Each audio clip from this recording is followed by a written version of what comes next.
¿Hasta dónde llegarías por amor? Para Sada Abe, la respuesta fue la mutilación. Durante días esta mujer caminó por las calles de Tokio, llevando consigo una parte del cuerpo del hombre que amaba, guardada como un amuleto en su kimono. No hubo gritos, no hubo arrepentimiento, solo una calma gélida que desconcertó a la policía japonesa. Hoy analizamos el caso que rompió todos los tabúes de una nación, el crimen de pasión más extremo de la historia oriental. Bienvenidos a un relato que camina por la frontera más extrema entre el deseo y la perversidad humana. Para entender lo que sucedió en mayo de 1936 en Tokio, debemos primero sumergirnos en el aire que se respiraba en el Japón de esa época. Estamos en la era Showa temprana, un periodo de una dualidad asfixiante. Por un lado, Japón intentaba modernizarse a pasos agigantados, pero por otro, el país caía bajo un control militarista y nacionalista feroz. La sociedad era un bloque de granito donde el deber hacia el emperador y la familia lo era todo. En este contexto, las relaciones de pareja no se basaban en el amor romántico tal como lo entendemos hoy, sino en la estructura y el linaje. Los matrimonios eran contratos de estabilidad, y las mujeres eran educadas bajo el código del Ryosai Kenbo, o buena esposa, madre sabia. El placer y la pasión no tenían lugar en el hogar. Para eso existían los barrios de placer, un submundo tolerado donde los hombres buscaban escape, pero donde las mujeres que trabajaban allí eran consideradas ciudadanos de segunda clase. En este mundo de represión y fachadas impecables, el deseo sexual era una olla a presión a punto de estallar. Para entender el estallido de violencia de 1936, debemos viajar al origen de su protagonista. Sada Abe nació en 1905, en un Japón que aún luchaba entre la tradición y la modernidad. Su infancia estuvo marcada por la tragedia y el estigma. A los 14 años, fue víctima de abuso físico por parte de un estudiante que frecuentaba su casa. En lugar de encontrar consuelo, su familia la trató como una mercancía dañada. Su padre, en un acto de crueldad sistémica, la vendió como geisha. Este fue el inicio de una vida en los márgenes, en el llamado mundo flotante, donde Sada aprendió que su cuerpo era su única herramienta de supervivencia. Trabajó como dama de compañía en diversos barrios de placer, acumulando un historial de fugas, robos menores y una creciente inestabilidad emocional. Por otro lado, tenemos a Kichizo Ishida. Kichizo era el dueño de la posada Yoshida-ya, un hombre descrito como carismático, apuesto y, sobre todo, un hedonista incorregible. Estaba casado, pero su vida era una búsqueda constante de placeres carnales, lo que en el Japón de la era Showa se conocía como un hombre vividor. A Kichizo a menudo se le retrata simplemente como la víctima, pero su figura es clave para entender la tragedia. Kichizo era el epítome del edoko, o el bon vivant de Tokio. Heredero de una posada de renombre, el Yoshida-ya, Kichizo era un hombre atrapado en una vida de responsabilidades que no le interesaban. Aunque estaba casado con una mujer respetable que gestionaba el negocio familiar, Kichizo vivía para el hedonismo. No era un hombre violento, pero sí un manipulador emocional pasivo. Disfrutaba de ser el centro de atención y de la adoración femenina. Para él, las mujeres eran una distracción de la monotonía militarista que envolvía a Japón. Cuando conoció a Sada Abe, Kichizo no vio solo a una empleada, vio un fuego que no había encontrado en su matrimonio arreglado. Él la veía a ella como una fuerza de la naturaleza, una mujer que, a diferencia de las esposas sumisas de la época, expresaba su deseo de forma cruda y sin vergüenza. Kichizo se volvió adicto a la intensidad con la que Sada lo miraba.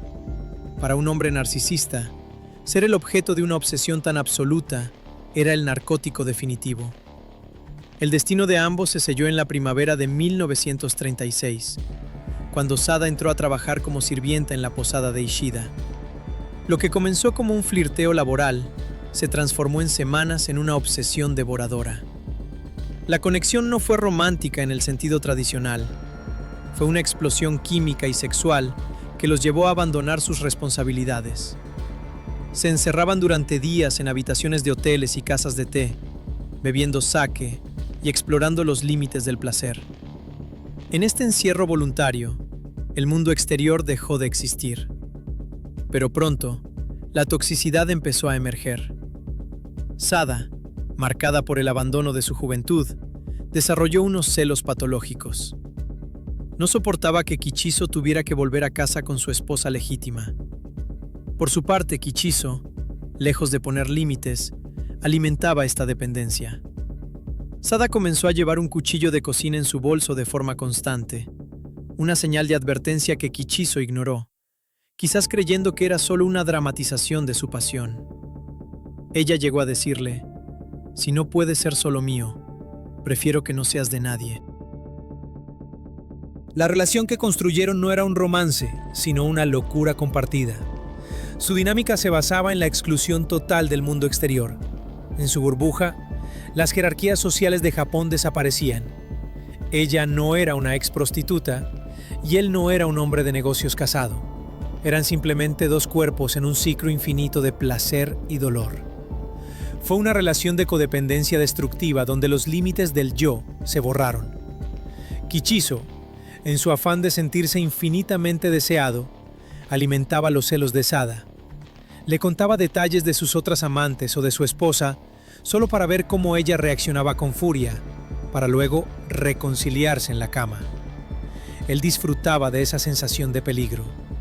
Por su parte, Sada proyectó en Kichizo todas sus carencias afectivas desde su violación a los 14 años. Para ella, Kichizo era el único hombre que la veía. Pero esa mirada era tan necesaria que empezó a temer que, si él parpadeaba o miraba a otra parte, ella dejaría de existir. La toxicidad alcanzó su punto máximo cuando el sexo convencional dejó de ser suficiente para llenar el vacío. Empezaron a jugar con la muerte a través de la asfixiofilia, porque solo en el borde de la inconsciencia sentían que realmente se pertenecían el uno al otro. Kichizo, en un acto de entrega casi suicida, le permitía a Sada apretarle el cuello, disfrutando del poder que ella ejercía sobre su vida. La planificación del asesinato no fue un plan maestro de una mente criminal fría, sino una evolución inevitable de estos juegos sexuales que se les escaparon de las manos. El 18 de mayo de 1936, tras varios días de un maratón de sake y sexo en una casa de té en Arakawa, la mente de Sada terminó de fracturarse.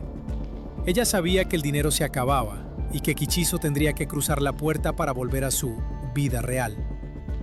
Esa noche, mientras Kichizo dormía profundamente debido al agotamiento y el alcohol, Sada tomó el cordón de su chaqueta Aori. Con una calma aterradora, lo rodeó alrededor del cuello de su amante y apretó. Kichizo ni siquiera luchó.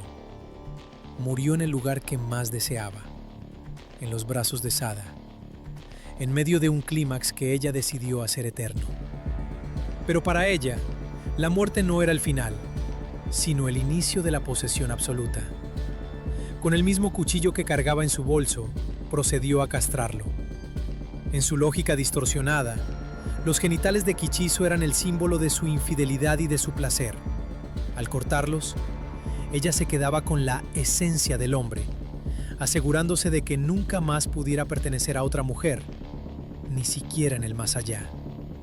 Con la sangre todavía caliente de Kichizo, escribió en las sábanas y en el muslo del cadáver con una caligrafía temblorosa: Sada e Ishida, solos los dos. Lo que siguió fue un descenso a la locura pública. Sada envolvió los restos en papel y los guardó en su kimono, pegados a su piel. Durante 3 días, deambuló por el Tokio imperial como si llevara un tesoro sagrado. Se registró en hoteles, comió en restaurantes y, según sus propias declaraciones posteriores, hablaba con los restos de Kichizo como si él estuviera vivo, sintiendo una extraña paz porque ahora él estaba siempre con ella, sin esposas ni negocios de por medio. Mientras tanto, el personal de la casa de té encontró la escena dantesca. La noticia corrió como la pólvora.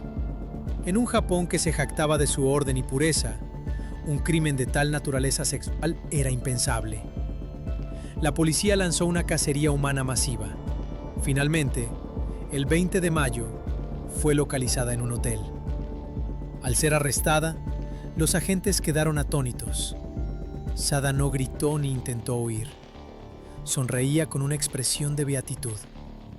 Entregó lo que guardaba en su kimono con una tranquilidad que helaba la sangre, diciendo que por fin se sentía aliviada, porque la ansiedad de perderlo se había esfumado. El juicio fue un circo mediático sin precedentes. Japón, que vivía bajo una censura estricta y una moralidad guerrera, se vio fascinado y horrorizado a partes iguales por esta mujer que había roto todos los tabúes de la feminidad japonesa. El tribunal se enfrentó a un dilema. ¿Era una asesina desalmada o una víctima de su propio amor desenfrenado?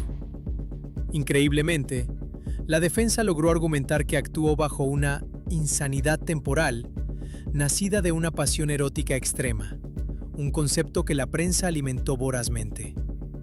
Fue condenada a solo 6 años de prisión, una sentencia asombrosamente leve para un asesinato y mutilación. La sociedad de la época reaccionó de forma dividida. Hubo una ola de puritanismo que la condenó como un demonio que encarnaba los peligros del deseo femenino sin control. Pero surgió también una corriente de idolatría subterránea. Muchos hombres, atrapados en la rigidez de la época, veían en ella a la amante definitiva, alguien dispuesta a todo por amor. Y muchas mujeres, oprimidas por un sistema que las anulaba, vieron en su acto de violencia una forma retorcida de tomar el control sobre su propia vida y su destino. El impacto cultural de Sada Abe es incalculable. Al salir de prisión en 1941, en plena Segunda Guerra Mundial, se convirtió en una celebridad de culto. Trabajó en bares donde la gente pagaba solo por hablar con ella, intentando descifrar qué había en la mente de la mujer que amó hasta matar. Su historia inspiró décadas de literatura, obras de teatro y, de manera más notable, la obra maestra del cine, El Imperio de los Sentidos, de Nagisa Oshima, que capturó la claustrofobia de su relación. Se convirtió en el prototipo de lo que hoy la cultura pop y anime japonesa clasifica como yandere, el personaje que ama con tal intensidad que la frontera entre el afecto y la violencia desaparece. Si analizamos el perfil psicológico de Sada, encontramos a una persona con un trastorno de personalidad con rasgos límite y una herida de abandono que nunca cicatrizó. Su incapacidad para diferenciar el amor de la propiedad, sumada a una vida de trauma sexual, la llevó a buscar en Kichizo una validación que él, con su propio narcisismo y necesidad de ser adorado, alimentó hasta el desastre. Sada Abe no mató por odio, mató para detener el tiempo y congelar un momento de felicidad absoluta que sabía que la realidad social del Japón de 1930 le iba a arrebatar. Fue una criminal, sí, pero también el síntoma de una sociedad que reprimía tanto el deseo y la individualidad que estos terminaron por manifestarse de la forma más sangrienta y eterna posible.